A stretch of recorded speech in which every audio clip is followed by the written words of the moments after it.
The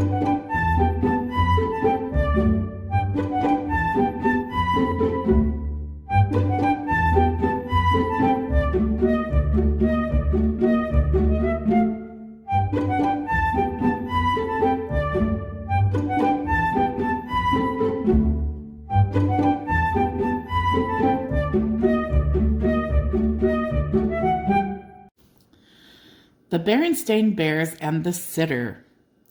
Mom and Dad are going out. Gramps and Gran are too. Who will stay home with the cubs? Just anyone won't do.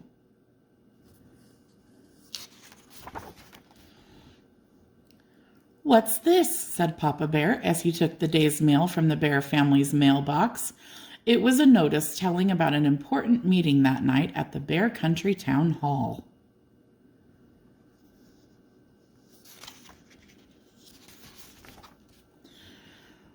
Mama Bear called up Grizzly Gran. Brother and Sister Bear sometimes stayed with Gramps and Gran when Mama and Papa Bear had to be away. But Gramps and Gran were planning to go to the meeting too, so Brother and Sister couldn't stay with them.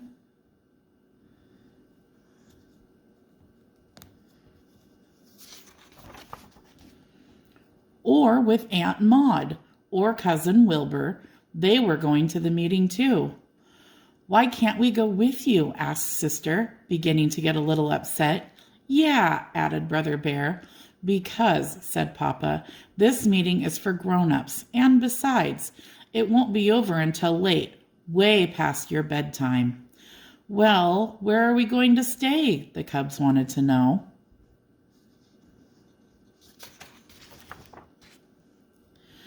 "You're going to stay right here," said Mama as she put down the phone. "Alone?" asked Sister. "Of course not," said Mama. "I've arranged for a sitter." "A sitter?" said Brother. "Who is it going to be?" Sister asked. "Mrs. Grizzle, who lives in the hollow stump at the end of the road," said Mama, feeling much better about the whole thing. "Mrs. Grizzle," said the cubs, not feeling better at all. Once, when Sister was playing with her friends, their ball went into Mrs. Grizzle's flower garden.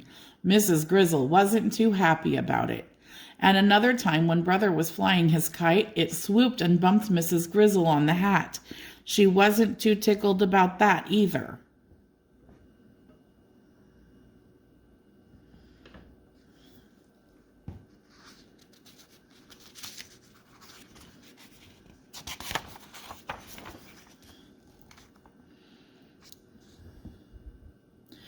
Later that evening, after the supper things had been cleaned up, Mama and Papa got ready to go to the town meeting. "But who's going to scrub our backs, read us a story, and tuck us in?" asked Sister, still a little nervous about the idea of a sitter. "I understand that Mrs. Grizzle has raised 7 cubs of her own," said Mama, putting on her hat.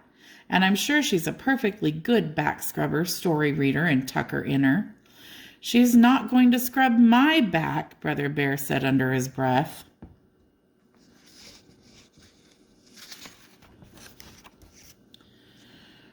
Mrs. Grizzle came walking up the path to the bear's treehouse right on time. There was no question about it. It was the same Mrs. Grizzle who got bopped with the kite and didn't like cubs tromping her flowers.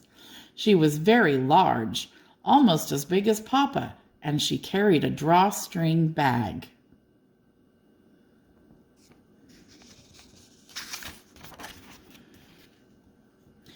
"Evenin', all," said Mrs. Grizzle in a loud, jolly voice. "Well, time's wastin', you two," she said to Mama and Papa. "You better skedaddle off to your meetin'." Mrs. Grizzle had a strong way of saying things, and folks usually did what she said. Mama and Papa kissed the cubs goodnight and skedaddled.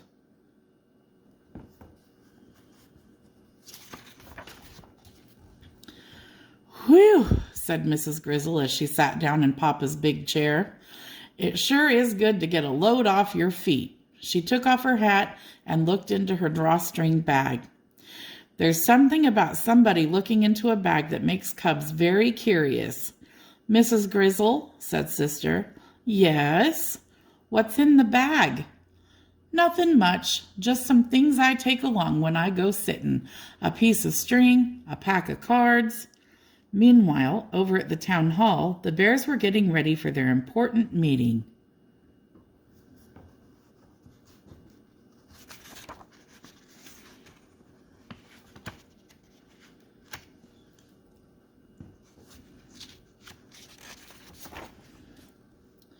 They were getting ready for speeches, voting, and arguments about some new laws. But Mama's mind was not on the meeting, neither was Papa's. Mama and Papa Bear were thinking about what was going on back home. Sister looked a little worried when we left, fretted Mama. So did Brother, agreed Papa. They decided to call home and see how things were going.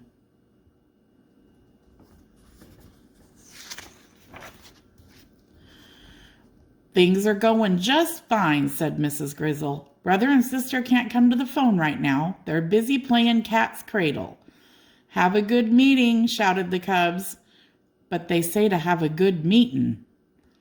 After cat's cradle, they played Go Fish with the cards that came out of Mrs. Grizzle's drawstring bag. Then they played Tiddlywinks with a special set of winks that Mrs. Grizzle had made out of polished stones and a snail shell cup.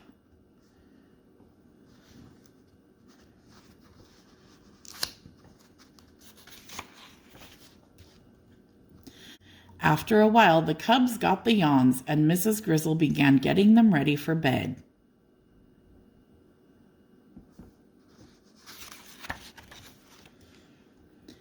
And she did, indeed, turn out to be a very good back scrubber. Brother changed his mind about not having his back scrubbed. And she was a fine story reader, and she was a really super tucker-inner.